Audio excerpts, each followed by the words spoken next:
friends, it's Miracle, and today is the day where I talk about our upcoming reading project again, which is called From and About Asia Reading Project. It is a project where we share and celebrate the diversity in Asian cultures in literature. If you haven't seen the announcement video for it, I'll link it here and also in the description box down below so you can check it out. And today I'm going to talk about my TBR and recommendations for the upcoming month, which we read books about North Korea and its subregion Eastern Asia. But before we begin, I want to share some good news about the reading project as well. After I posted the announcement video, a lot of people are asking how could they join. Actually, it's very easy to join because it mainly will be a self-driven reading project where you can just pick books according to the theme country and the theme subregion of that month and read books about them. But for a better discussion, I have also created a Discord channel for it. I'll link down below as well, so we can post and keep track of our reading events and post discuss everything or anything about it. If you have used Discord before, that would be super easy for you. You just use the link to join the server. If you have not used Discord before, you do need an account. So just register an account and use the link, join the server, and start talking. Nothing really complicated. And also, I noticed on BookTube, more and more people are starting to use Discord as a way to communicate, so it is a great way for us to start a conversation. So if you are interested in participating in the reading project, do join the Discord server, or even if you are still haven't decided yet or just interested in the event but still hesitating because you don't know if you have enough time for it, join the server because I also wanted to use it as a resource that we can keep in track of the books that we are interested in, and eventually I think it's gonna be a great inspiration for us to find books about Asian cultures. And don't forget, you can always check out my webpage for the event where I keep track of everything and every resources and the upcoming rates and so on. So with that being said, let's dive into the TBRs and the recommendations for the month of May, where we read books about North Korea and its subregion Eastern Asia. So according to the rule of the event, we'll be reading two types of books. The first type we called Category 1 is to read a book from a North Korean author, and the Category 2, the second type, is to read a book of the culture of the subregion of this country is from, which is to read a book of the culture of Eastern Asia. So for the book written by an author from North Korea, I'll be reading Dear Leader, Poet, Spy, Escape, A Look Inside North Korea by Jiang Jing-sun.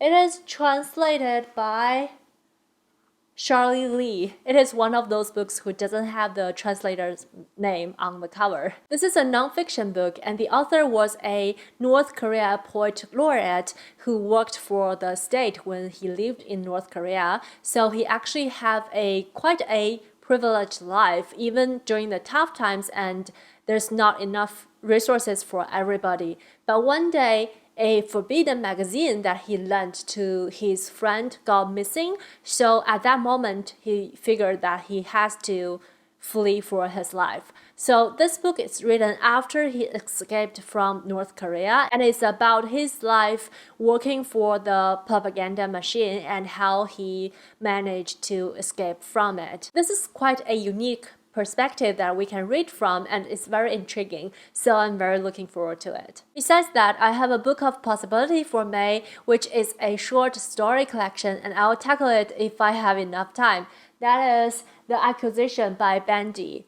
Bandy is an author that is still lived in North Korea until today, and this short story collection was secretly brought out by a mysterious messenger from North Korea in order to public outside of the country. So it's a very precious book for us to read because I feel like oftentimes if we read books about North Korea, the author is either not North Korean at all or have already escaped from the country, but Bandy is still living there today. And I have this book for a couple of years now, and I have to say I'm not the best when it comes to reading short story collections, but I will still want to finish it one day. I have 3 other books I want to mention here as an inspiration. They're either the books I read and loved or the books that are on my radar. And the first one is a 5-star recommendation from me. It's In Order to Live by Yeonmi Park with Marianne Waller. This is a stunning book. It's the memoir of Yeonmi Park, of her childhood when she was living and growing up in North Korea, and also her journey to escape from North Korea. From this book, you can kind of tell how the nation works in North Korea and what's people's difference in life compared to living between a major city or the smaller ones. So many things that Yeonmi Park have suffered and have traumatized her, but she's such a smart girl. She was not only able to live through all the things, but also able to learn from it and think critically about her situation. I remember I admired her so much when reading the book, and I just want to recommend it to everybody. Following 2 books I haven't read yet, but they sound so interesting. The first one is kind of similar to In Order to Live. It's called The Girl with 7 Names by Hae-Sung Lee with David Zhang.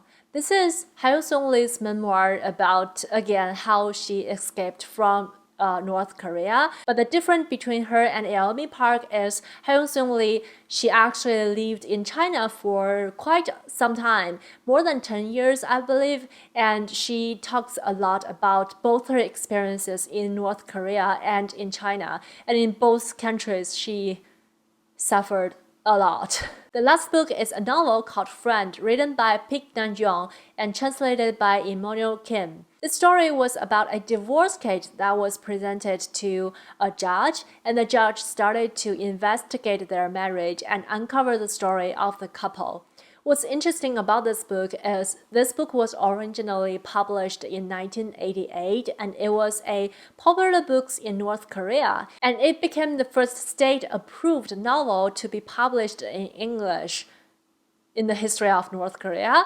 And I found this interesting because back in the book Acquisition, I talked about how it's different because they need to secretly brought out the manuscript of the book in order to publish. And this one is kind of like translated and publishes officially. So I'm very curious to see why and how it's getting approved and what it tries to deliver. And those are the 5 books I want to mention for category 1. And for category 2, which is to read a book about the culture of the subregion where the country is from. I know it's a long description. In short, we need to read a book about the culture of Eastern Asia, which is not hard to find at all.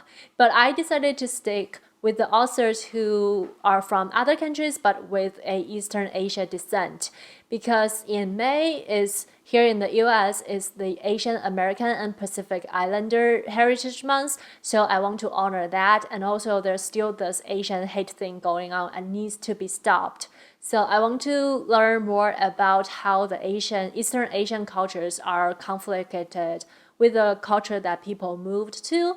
And I think it's also nice for us if we can support own voice authors. So I'll be reading 2 books about Korean Americans, which I'll both read in audio format. The first one is Minor Feelings by Kathy Park Hong. This is the memoir where the author talking about growing up Korean America and also how people believe the lies that told to them about their own racial identities. It examines the racial consciousness here in the US today and also talks about the author's life and work in depth. The second memoir I want to read about or listen about is called Crying in H Mart by Michelle Zarner. This is H Mart, if you are not in America or North America, you might not know it's a brand of a Korean supermarket. So this is another memoir about growing up Korean America. And when she's growing up, the author was the only Asian kid in her school, and also later on in her life, she feels like she's more distant and detached from her Korean identity. But the diagnosis of her mother's terminal cancer brought her back to re-examine and reflect on her Korean identity again, and she was able to think more about and getting closer to the Korean side in her life. And this book is actually publishing today as I'm recording this video, April the 20th. So I'm pretty excited for it. Following, I have 3 books I want to talk about for this category. The first one is a novel that was huge a couple years ago. It's called Pachinko by Mingjin Lee. This is a multi-generational saga, which is about a Korean Japanese family, and I found it's very unique. It started with the tension between Japan and Korea during the Second World War, and how there's this Korean family immigrated to Japan and how they try to fit in, but they're also facing a lot of discriminations. There's one thing that stuns me a lot ever since I read this book. It's not very related to the main story, but there's a girl in the story who is a Korean American, and she had the hardest time to understand the concept of North Korea and South Korea, because when her family immigrated to America, Korea was a whole and there was no North and South. As a person who lived like half a planet away from my home country, I cannot imagine if anything happened to my home country when I'm away. Like, not to mention something big like war and the split between the nations. I feel like it, of course, will make everything harder, especially if you are already struggling with your identity as a minority in the new country that you live in. So this is something that I often think about until nowadays, and yes, it will just stick with me forever, I feel like. And lastly, I cannot not talk about Chinese culture in anything related to Eastern Asian culture. So I have 2 books about Chinese culture that I'll recommend here. The first one is called Once Upon a Time in the East by Guo Xiaolu.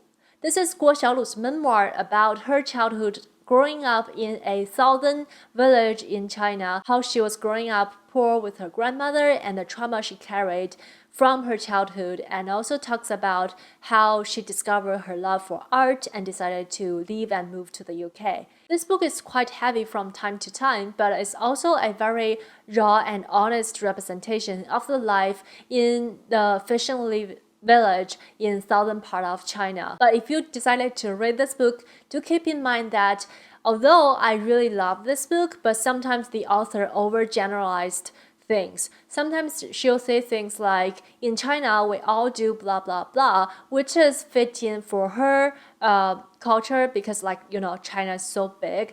But as a person who lived in and grew up in northern part of China, those things does not apply to me. So that does bother me from time to time when I was reading this book, because I did not like how she generalized things.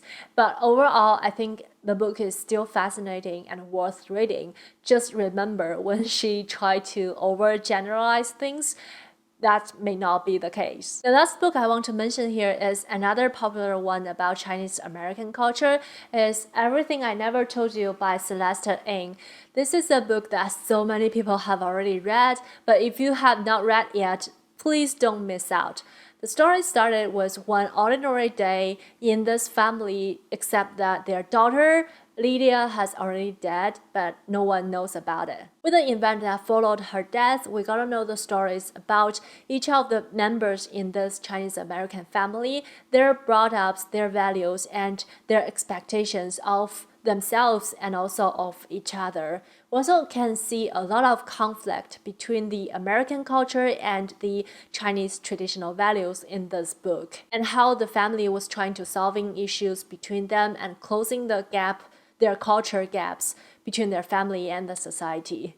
I read this book a couple years ago, and I can still remember how beautifully the book was written, and also every scene was like a movie in front of your eyes. I just loved it so much when I read it. And the author has since published another book I believe you already know called Little Fire Everywhere. I haven't read that book yet, but this book, if you haven't got into it, just please go read it. And that's all the books on this TBR and recommendation video about North Korea and books about culture of Eastern Asia. And please remember to check out the Discord server down below and the webpage to join the discussion. And let me know in the comment section down below if you are participating in this event and what book are you planning to read for the North Korea month. And if you are not, what book do you want to read in May? Or you can just say hi. I hope you enjoyed this video. Give it a thumbs up if you like it. And I hope you happy reading. Stay healthy. I'll see you in my next bookish video. Bye.